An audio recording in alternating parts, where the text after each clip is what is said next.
இது வலம்புரி அண்ணஞ்சமந்தான் காலச்சக்கரம் மற்றும் திருச்செந்தூர் முருகன் காலச்சக்கரம். நான் உங்கள் மலையாள மாந்திரிகர் NN சந்திரகுமார். ஓம் காகத்வஜாய வித்மகி கக்ககஸ்தாய தீமகி தன்னோ மந்த பிரச்சோதயாத்.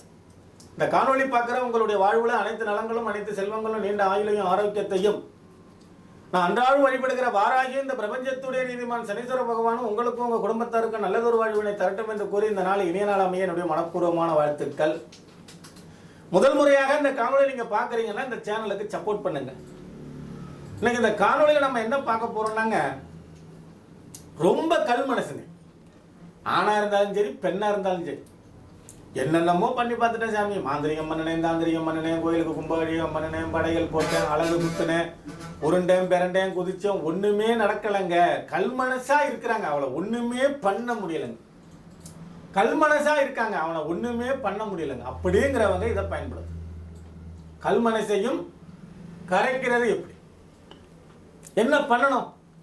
வெள்ளை குண்டுமணி வேணும். இந்த குண்டுமணி எல்லாம் இருக்க அதுக்கெல்லாம் ரொம்ப பவருங்க. அதை பற்றி யாரும் தெரிய மாட்டாங்க. குண்டுமணியில் எத்தனை இருக்கு? 12 வகையான குண்டுமணிகள் இருக்கு. கருப்பு சிவப்பு இருக்கு, வெள்ளை இருக்கு, மஞ்சள் இருக்கு, நீலம் இருக்கு, பச்சை இருக்கு, கருப்பு இருக்கு, ஊதா இருக்கு. இப்படி 12 ராசிகளுக்கு உண்டான 12 வகையான குண்டுமணி இருக்கு. இந்த 12 வகையான குண்டுமணிகளிலே ரொம்ப தலை சிறந்த ராஜா குண்டுமணின்னு சொல்லக்கூடிய வெள்ளை குண்டுமணி அதீத சக்தி வாய்ந்தது. இப்ப ஒரு விதை பண்ட கடையில இல்ல ஆன்லைன்ல இல்ல வேற யாருக்கிட்டையாவது நரிக்குறவர்கள்கிட்ட இந்த வெள்ளை குண்டுமணி கேட்டீங்கன்னா கொடுப்பாங்க. ஒரு 1/2 கிலோ வாங்கிங்க. அதிகமா இருக்காது, கம்மியான விலையா தான் இருக்கும். ஒரு 1/2 கிலோ வாங்கிங்க. ஒரு 6 செப்பு தகடு, இந்த பக்கம் ஒரு 6 செப்பு தகடு.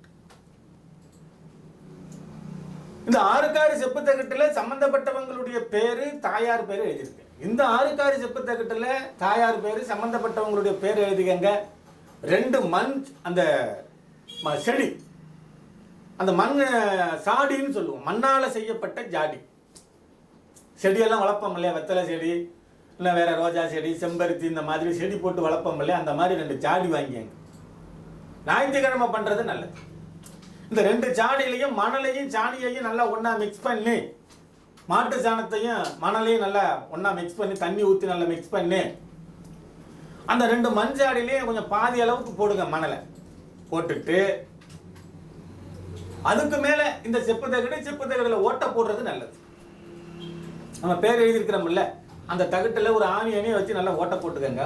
இந்த தகட்டுலயும் ஒரு ஆணி அணியை வச்சு ஓட்ட போட்டுட்டு, இந்த மணல் மேல இந்த தகட்டை வச்சு, இந்த மணல் மேல இந்த தகட்டை வச்சு, மேல கொஞ்சம் போல மணல் போட்டு, இதுல ஒரு 1/4 கிலோ வெள்ளை குண்டுமணி விதை, இதுல ஒரு 1/4 கிலோ வெள்ளை குண்டுமணி விதை, மேல மணல் எல்லாம் போட்டு நல்லா மூடிட்டு காத்து போகாத அளவுக்கு வச்சு 2 ஜாடியையும் ஒண்ணா வச்சு டெய்லி அதுக்கு தண்ணி தெளிச்சுக்கிட்டே வாங்க. எப்படி? டெய்லி தண்ணி தெளிச்சுக்கிட்டே வாங்க. முளைப்பாரி பார்த்துருக்கீங்களா? அந்த மாதிரி ஒரு 10-12 நாள்ல இந்த குண்டுமணி செடியும் முளைச்சி வரும், இந்த குண்டுமணி செடியும் முளைச்சி வரும். நல்லா அதுக்கு ஆனால் சுத்தபத்தம் ரொம்ப முக்கியம். அந்த இடத்துல போய் எச்சி துப்புறதோ யூரின் போகிறதோ ஒரு அசுத்தமான இடத்துல வச்சிங்கன்னா அந்த குண்டுமணி வராது, வளராது, முளைக்காது.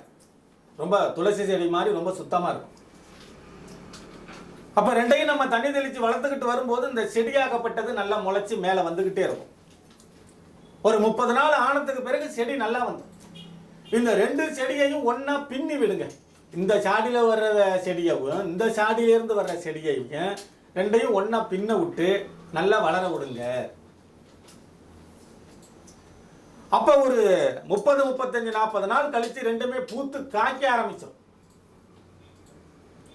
அந்த கல்மனசாகப்பட்டது இந்த குண்டுமணியிலிருந்து வெளியிடப்படுகிற ஆக்சிஜன், கார்பன் டை ஆக்சைடு, இந்த மாதிரி விஷயங்கள் எல்லாம் சம்பந்தப்பட்டவங்களுக்கு காற்றுல கலந்து அந்த மனசை கரைக்கிறதுக்கு ரொம்ப அற்புதமான வழியா செயல்படுது. அதுக்கு பிறகு என்ன பண்றீங்கன்னாக்க, அந்த சாடியை உடைச்சி இந்த வெள்ளை குண்டுமணியோட வேறு கொஞ்சம் போல, இந்த வெள்ளை குண்டுமணி வேறு கொஞ்சம் போல 2யும் ஒண்ணா எடுத்து ஒரு தங்கத்தாயத்துக்குள்ள உள்ள வச்சு அதை லாக் பண்ணி தண்ணி போகாத அளவுக்கு உங்க வலது கையில கட்டியாச்சுன்னா யாரை நீங்க வசியம் பண்ண நினைச்சீங்களோ அவங்க வருவாங்க. கல்யாணம் பண்ணிக்கலாம், சந்தோஷமா வாழலாம்.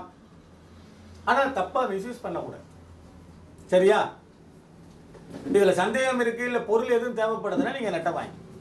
மீண்டும் ஒரு நல்ல தகவலோடு அடுத்த காணொலியில் உங்களை சந்திக்கும் வரை உங்களிடமிருந்து தற்காலிகமாக விடைபெறுவது உங்கள் அன்பு NN சந்திரகுமார், மலையாள மாந்திரிகர் மற்றும் தாந்திரிக நிபுணர். நன்றி, வணக்கம், வாழ்க வளமுடன்.